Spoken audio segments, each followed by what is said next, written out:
ചരിത്രപ്രസിദ്ധമായ ചക്കുളത്തുകാവ് പൊങ്കാല ഇന്ന് നിർമ്മാല്യ ദർശനത്തോടെ ആരംഭിക്കുന്ന ചടങ്ങുകൾക്ക് ശേഷം അഷ്ടദ്രവ്യ മഹാഗണപതി ഹോമവും 9-ന് വിളിച്ചുചൊല്ലി പ്രാർത്ഥനയും നടക്കുമെന്ന് ക്ഷേത്ര ട്രസ്റ്റ് പ്രസിഡന്റും മുഖ്യ കാര്യദർശിയുമായ രാധാകൃഷ്ണൻ നമ്പൂതിരി പറഞ്ഞു.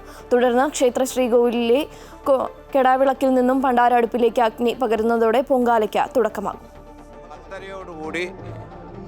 നിത്യപ്രാർത്ഥനയ്ക്ക് ശേഷം പണ്ടാരടുപ്പിലോട്ട് അഗ്നി പകരുന്നതും അതിൽ നിന്നും ദീപം മറ്റുള്ള ആൾക്കാർക്ക് കൊടുക്കുകയും ആ പൊങ്കാല വെന്തതിന് ശേഷം ഏതാണ്ട് 12 മണിയോടുകൂടി പൊങ്കാല തെളിക്കുന്ന ചടങ്ങും നടക്കുന്നതായിരിക്കും. അതിന് ശേഷം ഈ ക്ഷേത്രത്തിലെ ഏറ്റവും പ്രധാനപ്പെട്ട ഒരു ചടങ്ങ് കൂടിയാണ് ഉച്ചദീപാരാധന.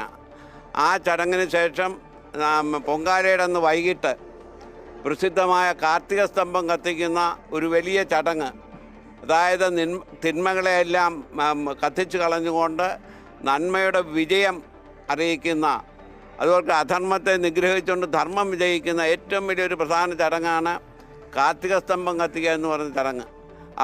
ആ കാർത്തിക ദിവസം വൈകിട്ട് 7 മണിയോടുകൂടി ഈ ചടങ്ങ് നടക്കുന്നതായിരിക്കും. അങ്ങനെ എല്ലാവിധമായ ഒരുക്കങ്ങളും തീർന്നു കഴിഞ്ഞിരിക്കുന്നു.